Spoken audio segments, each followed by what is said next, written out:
So think about this. How often have you mapped out, just a perfectly optimized plan on your computer? Oh, where the model is totally flawless. Exactly. Every variable is accounted for, the constraints are dialed in, and Yeah, the software tells you that you've achieved maximum efficiency. right. Feels great. It does. Yeah. But then you hand that plan over to the real world, like the warehouse floor or the loading dock, and within maybe 10 minutes, millions of dollars in projected savings just evaporate. They just vanish into thin air. Friction takes over. Yeah, human behavior overrides the algorithm, and suddenly your perfect plan is this massive operational liability. So today we were doing a deep dive into why theoretical optimization in supply chains constantly falls apart at the point of physical execution. It's a huge issue. It really is. Mm. And we're grounding this in a fascinating piece by Tom Moore. He's the CEO of ProvisionAI, and the title of his piece is just perfect. It's called "A Load Plan That Doesn't Get Built Isn't a Plan, It's a Wish." I love that title. I mean, it's a critical distinction, right? And it goes way beyond logistics. Oh, for sure. Whether you're, managing a global supply chain or rolling out enterprise software, the map is not the territory.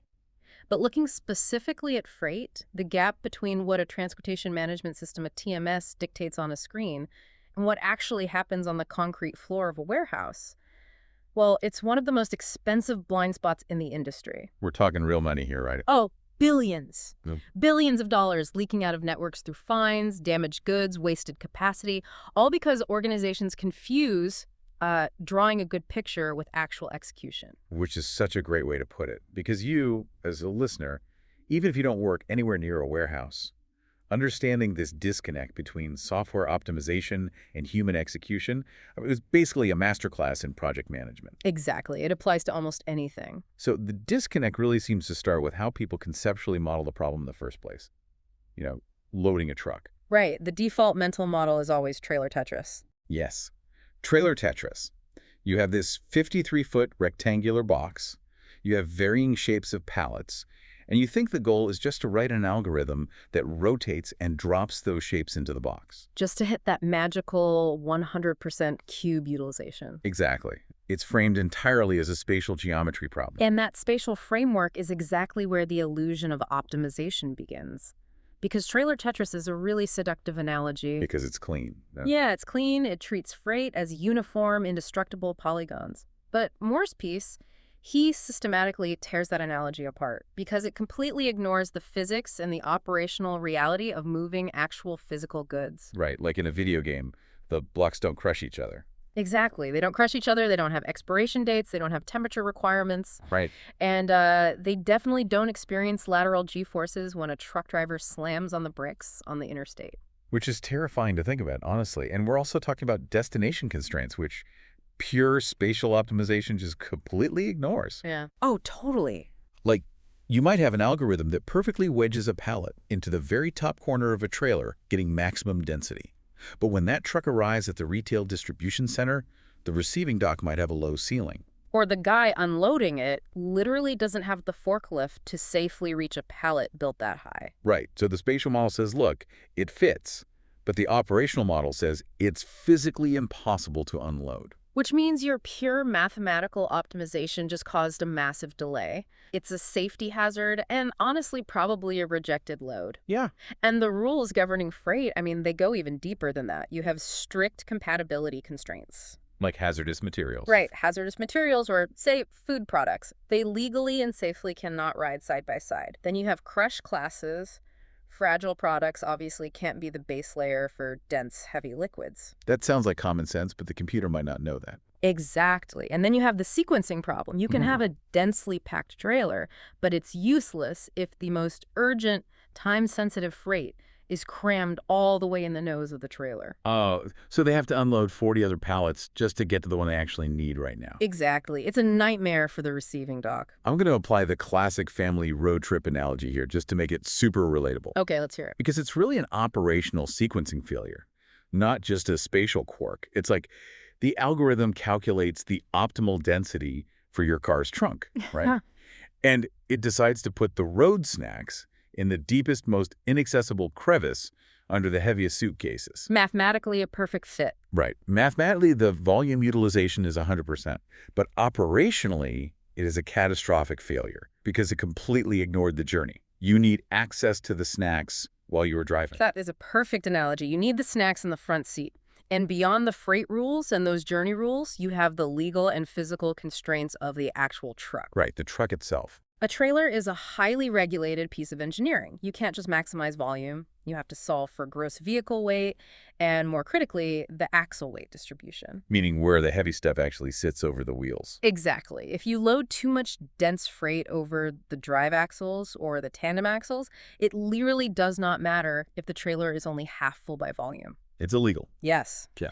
That load is illegal. It'll hit a Department of Transportation weigh station, fail the inspection, and you get massive fines. Plus, you have to dispatch a whole second truck just to rework the load. Okay, so this brings us to a really crucial question about the software. Because we have incredibly sophisticated platforms today, right?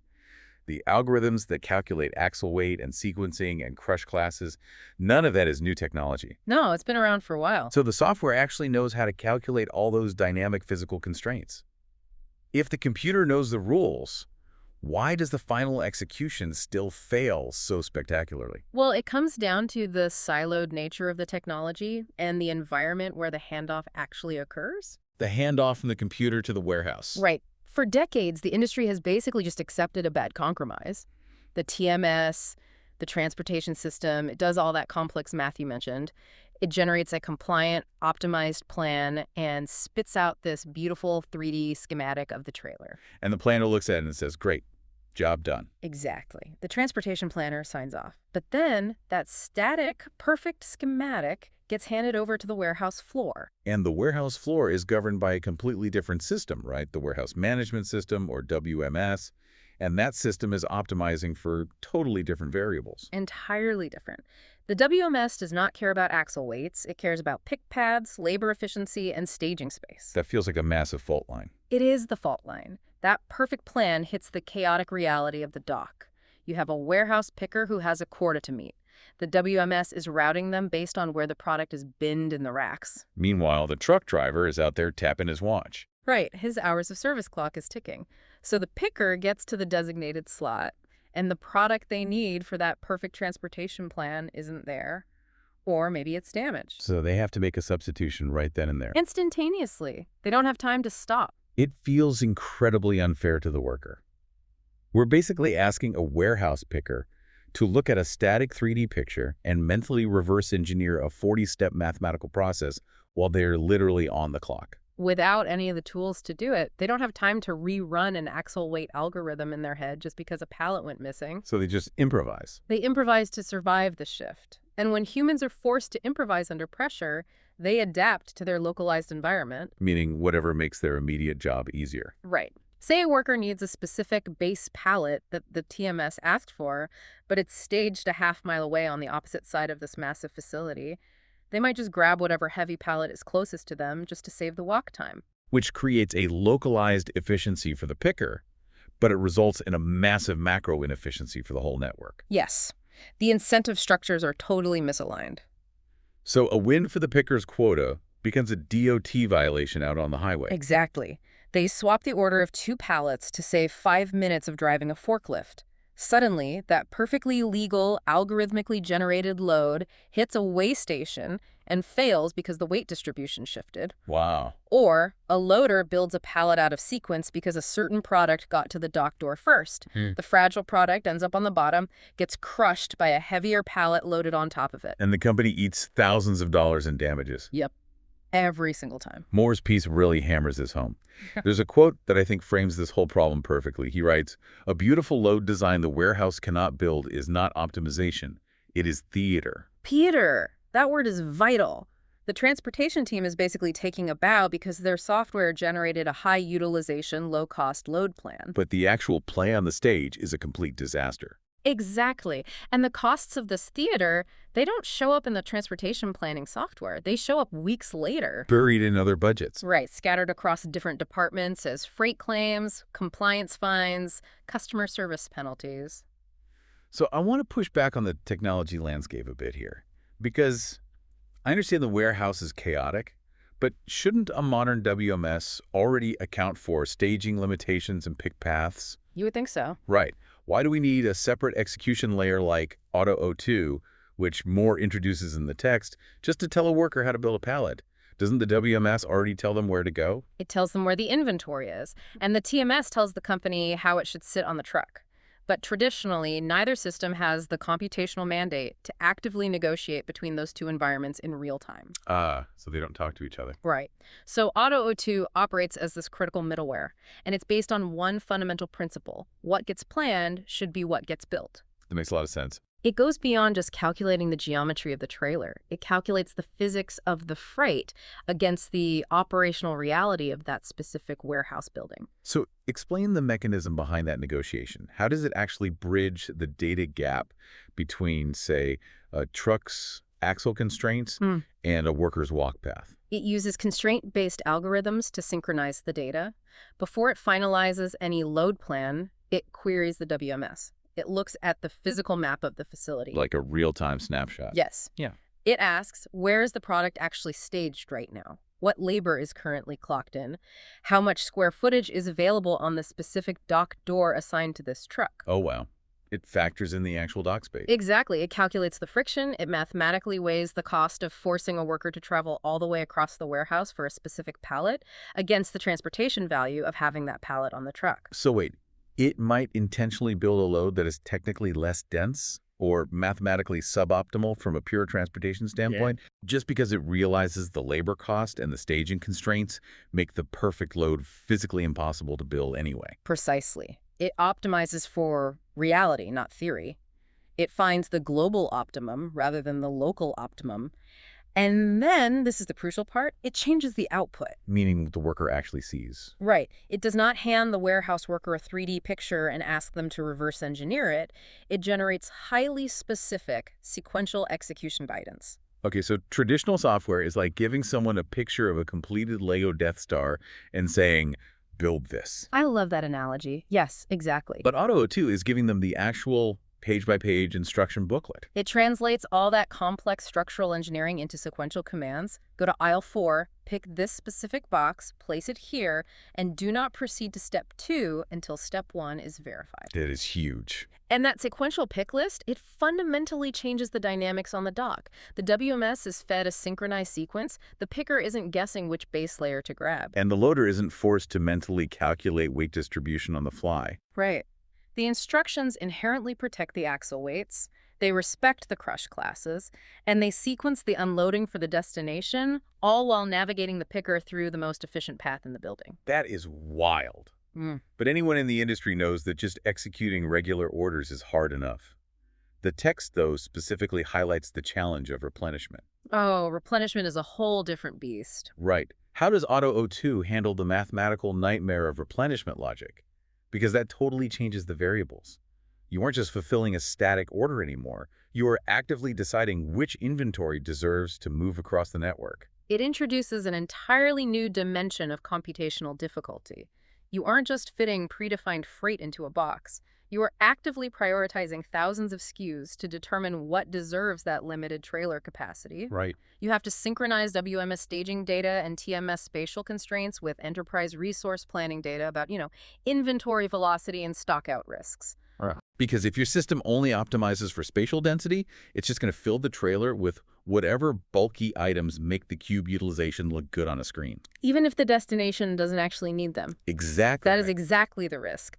If a system is blind to inventory priority, it might fill out a trailer with low-priority paper products just to hit a 100% volume metric. While leaving a critical high-margin product sitting on the dock. Just because it was slightly harder to fit into the mathematical puzzle? That is crazy. It happens all the time. But AutoO2 integrates replenishment priority directly into the spatial and operational constraints.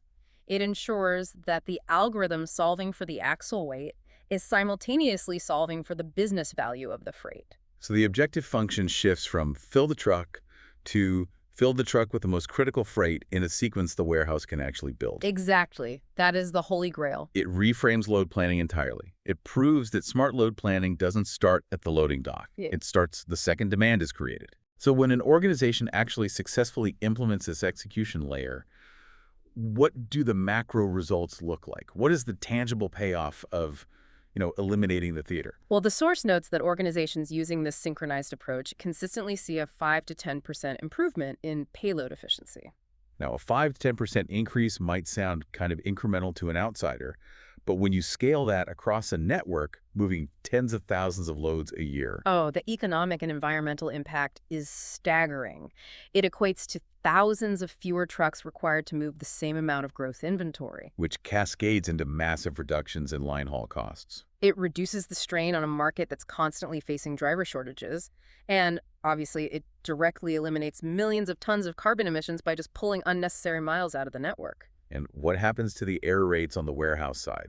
If we are giving them the Lego instruction booklet, we should see those localized improvisations disappear, right? The downstream friction drops dramatically because the algorithms enforce the crush classes and sequence rules right there in the pick list. Product damage plummets. And the way station fines. Axle weight violations become incredibly rare because the physical execution finally matches the legal calculation. And furthermore, it removes the reliance on tribal knowledge. Tribal knowledge. Mm-hmm. Like the veteran employee who just intuitively knows how to stack odd-shaped freight because he's been doing it for 20 years. Right. And relying on tribal knowledge is an unscalable operational vulnerability. If that veteran employee retires or is out sick for a week, your dock metrics tank.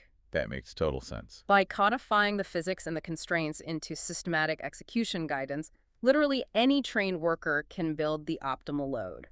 And this leads to perhaps the most vital component of the entire architecture, the feedback loop. Right, because if the system issues sequential commands, it can actually track the compliance of those commands. It creates visibility into the gap. Exactly. It continuously monitors what was planned versus what was actually built. If a specific warehouse consistently struggles to build a certain configuration, the system records that friction. So the engineers can look at it. Right. The analytics allow them to investigate whether the algorithm is just being too aggressive or if the warehouse actually requires process retraining. Load planning stops being an isolated mathematical hypothesis, and it evolves into this constantly learning operational capability. Which is incredible. But I have to ask about the barriers to entry here. If the math makes sense and the savings are this substantial, why isn't every major logistics network operating with an execution layer like this? What stops a company from just turning it on? Well, legacy technology debt, for one, and organizational psychology. Human nature. Always. For decades, companies have invested heavily in standalone TMS and WMS platforms from totally different vendors. Integrating them to negotiate in real time, it requires significant digital transformation. But honestly, the harder barrier is change management. Getting people on board. Yeah. You are asking the transportation department and the warehouse operations department, who traditionally operate in total silos with completely different KPIs and budget, to suddenly align their processes. Right. The warehouse manager has to trust an algorithm that's dictating pick paths. And the transportation planner has to accept loads that might look less dense on a screen, but actually survive the physical dock. Misaligned incentives are always the hardest variable to optimize. But looking at the trajectory of the industry, bridging this gap isn't going to be optional for much longer, especially as facilities move toward automation. Automation forces the issue. Because if you introduce robotics into the environment, you can't exactly rely on a robot to improvise when a pallet is missing. Right. We are seeing massive investments in robotic loading systems, automated storage, and algorithmic palletization. Machines do not possess tribal knowledge. No, they don't. They cannot look at a 3D rendering of a trailer, realize an aisle is blocked, and make a localized judgment call to swap a base layer. They require absolute precision in their instructions. If human workers can't successfully reverse engineer the static 3D plan, a robotic arm certainly isn't going to figure it out. Exactly. Automation demands synchronized execution guidance. Systems like AutoO2 serve as that necessary bridge. They provide the explicit sequence data required to stabilize manual human workflows today, which in turn builds the data foundation required for fully automated robotic workflows tomorrow. That's a great point. Regardless of whether a human or a machine is driving the forklift, the principle holds. Execution cannot be an afterthought of planning. It really is a phenomenal look at the hidden architecture of how the physical world actually operates. To ground all of this, Tom Moore's central thesis really anchors the entire discussion. It does. He states quite simply that the business does not benefit from the load you planned. It benefits from the load you shipped. And if those two things are not the same, you haven't actually solved the problem. You've only drawn a better picture of it. It demands a total reevaluation of what we even consider a successful plan. A plan without an execution mechanism is really just an academic exercise. It really is. Well, to our listener, thank you for joining us on this deep dive into the mechanics of supply chain execution. I want to leave you with a final thought to mull over, moving beyond the warehouse floor and into your own operational sphere. Always good to apply it broadly. Think about the workflows, the projects, or the strategic roadmaps you are designing right now. Where are you currently mapping out perfectly optimized plans on a screen that completely ignore the messy, physical, practical realities of the people or the systems that actually have to execute them? Are you optimizing for the real world, or are you just engaging in theater? Think about it.